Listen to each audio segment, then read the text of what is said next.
అందరికీ నమస్కారం.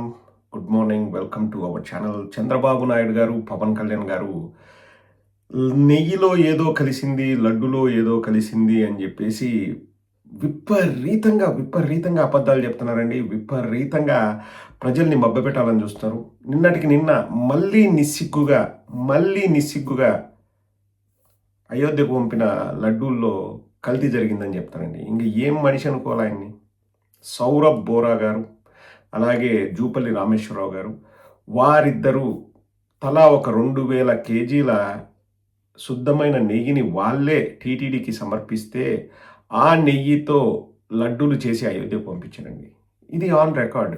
ఇంకా పంది కొవ్వు, లేకపోతే బీఫ్, లేకపోతే ఫిష్ ఆయిల్ కలిసిన లడ్డూలు అయోధ్యకు వెళ్ళాయంటే ఇంక ఏం చెప్తామండి. అలాగే మన దగ్గర ఒక సంచలన డాక్యుమెంట్ దొరికిందండి. ఇది 10 మందికి దయచేసి షేర్ చేయండి, అందరికీ తెలుస్తుంది. పవన్ కళ్యాణ్ మాట్లాడుతూ 2022లోనే ఏదో కల్తీ జరిగిందని చెప్పేసి ప్రజల్ని మభ్యపెట్టాలని చూశాడు. ఒక్కసారి పవన్ కళ్యాణ్ ఏం మాట్లాడుతున్నాడో చూడండి. మన దగ్గర 2022 రిపోర్ట్ కూడా ఉంది, అది మన చేతికి వచ్చింది. మీరందరూ కూడా ఇటువంటి వీడియోలు 10 మందికి చూపించండి, ఆధారాలతో సహా చూపించండి. నేను ఆ రిపోర్ట్ని మన కమ్యూనిటీలో కూడా పెడతాను, ప్రతి ఒక్కరికి అందుబాటులో ఉంటుంది ఆ రిపోర్టు. మీరు 10 మందికి చూపించండి. NDRI report. First Pawan Kalyan garu ఏమంటున్నారో ఒకసారి వినండి. పొరపాట్లు జరిగింది, ఇది రిపీటెడ్ పొరపాట్లు కాస్త వీళ్ళు చూస్తే 2022లోనే వీళ్ళకి తెలియజేశారు. వీళ్ళకి ఇక్కడ కల్తీ జరిగింది 2022 రిపోర్ట్ ఇస్తే నేను క్యాబినెట్ లో మాట్లాడుతూ ఉంటే దాన్ని తొక్కేశారు. దాని గురించి బయటకు తీసుకురాలా అంటే మీకు తెలిసే చేశారు. ఇలాని 2022లో మీకు కల్తీ జరిగిందనే రిపోర్ట్ అప్పుడు వాళ్ళకి ల్యాబ్ టెస్ట్ వాళ్ళకి పంపిస్తే అప్పుడున్న టీటీడీ చైర్మన్ కానీ వాళ్ళు 100% తొక్కి పెట్టేసారు. దాన్ని బయటకు తీసుకురాలా. దాన్ని బేస్ చేసుకొని మళ్ళీ ఆల్రెడీ 22లో జరిగింది కదా, దాని గురించి సమాధానాలు లేవు. ఇవన్నీ తెలిసి కూడా మీరు అయోధ్యకి కల్తీ లడ్డులు పంపించారు. మీరు ఇది విశ్వాసాల మీద మీరు కొడుతున్న దెబ్బది. పవన్ కళ్యాణ్ గారు, మీకు నోటికొచ్చినట్టు వాగడం, సొల్లు కబుర్లు చెప్పడం, సొట్టకూతలు కూయడం మీకు బాగా అలవాటైపోయింది. కూటమిలో జాయిన్ అయిన తర్వాత అంతకుముందు కూడా చెప్తున్నారులేండి, కానీ అది పతాక స్థాయికి చేరింది ఇప్పుడు. పవన్ కళ్యాణ్ గారు ఒక ఉప ముఖ్యమంత్రి స్థాయిలో ఉన్న మీరు, అఫ్కోర్స్ మీరు ఇంటర్ ఫెయిల్ అయినారు, మీకు చదువు సంధ్య లేదు, అయినా కానీ ప్రజలు మీకు పట్టం కట్టినప్పుడు ఆ పదవికి హుందా తీసుకొచ్చే విధంగా మీ ప్రవర్తన ఉండాలి. కానీ జుగుప్సాకరంగా, దయనీయంగా, ఇలా ఆధారాలు లేకోకుండా క్యాబినెట్లో ఎవరో చెప్పారంట, ఎక్కడ కల్తీ అయింది ఆ రిపోర్ట్లు తీసుకురండి. Because every document should be recorded. తొక్కిపెట్టారు అంటే ఇదేమన్నా సినిమాలా? స్టోరీ మనం మార్చుకుంటూ ప్రజలకు ఎలా జనరంజకంగా ఉండాలనో తీర్చిదిద్దుకుంటూ వెళ్ళడానికి ఇదేమన్నా సినిమా స్టోరీయా పవన్ కళ్యాణ్? మొన్నటికి మొన్న ఎవరో దారిన పోయే దానయ్య ఎవడో అన్నాడంట, నువ్వుల నూనె కూడా 400కు రాదు అని. దాని గురించి కూడా నేను డాక్యుమెంట్ చూపిస్తాను. ఆ డాక్యుమెంట్ కూడా మన కమ్యూనిటీలో పెడతాను. 400కు నువ్వుల నూనె రాదంటే ఈయన ప్రాయశ్చిత్త దీక్ష చేశాడంట. ఇప్పుడు రోడ్డు మీద నరికి చంపకూడదని దీక్ష చేస్తావా? 8 ఏళ్ల చిన్నారి మాయమైపోతే మాయం కాకూడదు అని దీక్ష చేస్తావా? 14 ఏళ్ళ అమ్మాయిని సంవత్సరం పాటు రేపు చేస్తే రేపులు మానండి అని దీక్ష చేస్తావా? ఒక భార్యతో కాపురంలో ఉండగానే ఇంకొక మహిళకు కడుపు చేస్తే కడుపు చేయకండి అనే దీక్ష చేస్తావా? ఎందుకంటే ఇది మళ్ళా వ్యక్తిగత విషయం కాదండి.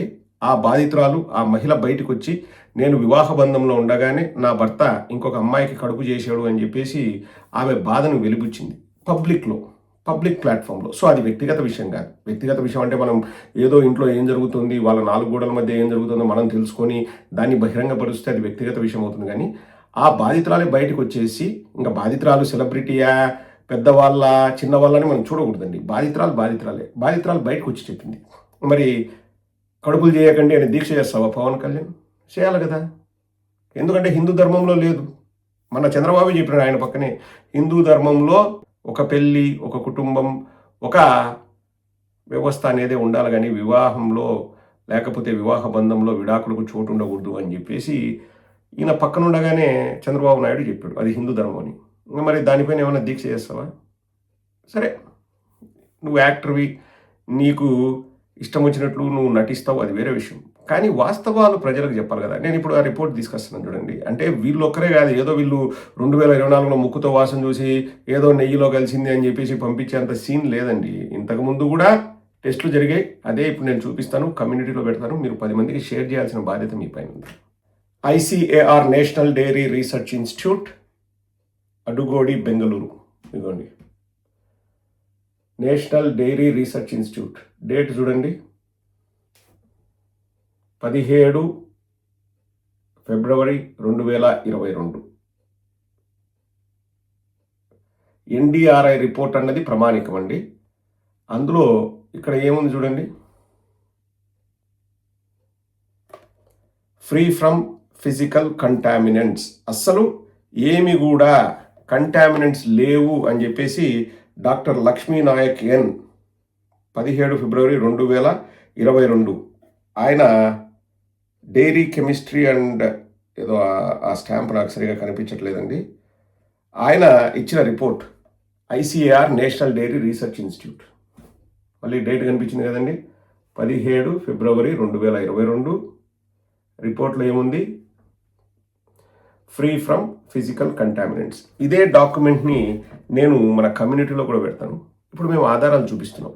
పవన్ కళ్యాణ్ గారు ఏదో గాలివాటంగా నువ్వు ఈరోజు ఉప ముఖ్యమంత్రి నేను వచ్చేంత వరకు వ్యవస్థలు నిర్వీర్యమైపోయినాయి, ఎవరూ పనిచేయాలని మాత్రం అనొద్దు. ఒక టీటీడీ అనేది ధార్మిక సంస్థ అండి. వందల మంది హిందువులు పనిచేస్తూ ఉంటారు. అంతా హిందువులే అక్కడ పనిచేసేది, వందల వేలల్లో ఉన్నారు ఎంప్లాయీస్. ఒకడో ఇద్దరో ఏదైనా తప్పు చేస్తే అందరికీ ఆపాదించడం, అందరినీ నిందించడం చాలా తప్పు, చాలా తప్పు. ఇప్పుడు టెస్ట్ జరిగిందని నేను చూపించాను కదండి, ఈ టెస్ట్ రిపోర్ట్ రాంగ్ అయితే నేను రాజకీయాలు మానేసి నేను వెళ్ళిపోతాను. ఇప్పుడు పవన్ కళ్యాణ్ అట్లా 2022లో ఏ రిపోర్టు ఎక్కడ తొక్కిపెట్టాడు, ఎవడు తొక్కిపెట్టాడు, ఏ డేట్లు తొక్కిపెట్టాడు, ఏ అధికారి తొక్కిపెట్టాడు, అలా తొక్కిపెట్టాడని ఎవరు అతనికి ఇన్ఫర్మేషన్ ఇచ్చారో చెప్పమనండి. గాలి మాటలు, సొట్ట కూతలు, సొల్లు కబుర్లు కాదు, చెప్పమనండి. ఇప్పుడు 400 రూపాయలకు నువ్వుల నూనె కూడా రాదు, వీళ్ళు ఎట్లా నెయ్యి కొనుగోలు చేస్తారు, బయట 2500 ఉందా, 2000 ఉంది, లేకపోతే వాట్ ఎవర్ ఇట్ ఈజ్ అంటున్నారు కదా, ఆ రేట్లు కూడా నేను చూపిస్తాను చూడండి. అది కూడా నేను పెడతాను కమ్యూనిటీలో. 2018 అక్టోబర్లో 321, 324, 330. ఒక చిన్న ఎగ్జాంపుల్ చూపిస్తుంది చూడండి, 10 అక్టోబర్ 2018 మీకు కనిపిస్తుంది కదండి. ఎప్పుడు కూడా 400కు దాటి 1 కిలో నెయ్యిని టీటీడీ వాళ్ళు కొనుగోలు చేయలేదు. 1-2 ఇన్స్టెన్స్ నాకున్న లిస్ట్ ప్రకారం, తప్పితే అంతా 400కు లోపలే. మరి 400కు నువ్వుల నూనె కూడా కాదు, నెయ్యి ఎలా వస్తుంది అని పవన్ కళ్యాణ్ గారు ప్రశ్నించారు కదా. మరి పవన్ కళ్యాణ్ గారు చంద్రబాబు నాయుడు హయాంలో 300, 320, 310కి కొన్నప్పుడు ప్రశ్నించాలి కదండి, ప్రశ్నించాలి కదా. నాకు తెలిసి టీటీడీ బోర్డులో అంటే ఈఓ లేకపోతే చైర్మన్లు మారొచ్చు, కానీ పనిచేసే వాళ్ళంతా వాళ్ళే ఉండరండి, వాళ్ళేం మారరు. కానీ వీళ్ళు వస్తేనే అందరూ పునీతులు అవుతారంట, వైఎస్ఆర్ కాంగ్రెస్ పార్టీ అధికారంలోకి వస్తేనే అంత పాపాత్ములు అవుతారంట. ఎందుకు వీళ్ళు ప్రతి ఒక్క టీటీడీ అధికారిని, అక్కడ పనిచేసే హిందువులే కదండి అందరూ, వాళ్ళని ఎందుకు నిందిస్తున్నారు? ఇప్పుడు 2022లో ఎవరో తొక్కి పెట్టారంటారు. నేను రిపోర్ట్ చూపించాను. 400కు నువ్వుల నూనె రాదు, ఎలా మీరు కొనుగోలు చేస్తారని పవన్ కళ్యాణ్ అంటాడు. అది కూడా చూపించాను కదండి. తిరుమల లడ్డు అయోధ్యకు పంపిస్తే ఆ లడ్డూకు కావాల్సిన నెయ్యి సౌరభ్ బోరా గారు, అప్పటి టీటీడీ బోర్డు మెంబర్లు జూపల్లి రామేశ్వరరావు గారు, మైహోం రామేశ్వరరావు గారు, వాళ్ళిద్దరూ పంపిస్తే అందులో అన్ని కల్తీ అంటారు. ఒక్కదానికైనా వీళ్ళు చెప్పేదానికి ఆధారం ఉందండి. ఇప్పుడు నేను అన్నీ చూపించి, మనం తెచ్చుకున్న డేటాని మీకు చూపించి నేను చెప్తున్నా. ఇవేమి నా మాటలు కాదు. నా మాటలు చెప్పి ప్రజల్ని మభ్యపెట్టాల్సిన అవసరం నాకేం లేదు, ఎందుకంటే రాజకీయంగా నాకేం లాభాలు అవసరం లేదు, నేనేం ఆశించట్లేదు. పవన్ కళ్యాణ్ ఏం ఆశించి ప్రజల్ని మోసం చేయాలనుకుంటాడండి? మతం పేరుతో రాజకీయాలా, మతం పేరుతో ఓట్లు దండుకోవాలనుకుంటాడా? ఒకసారి మీరే ఆలోచించండి.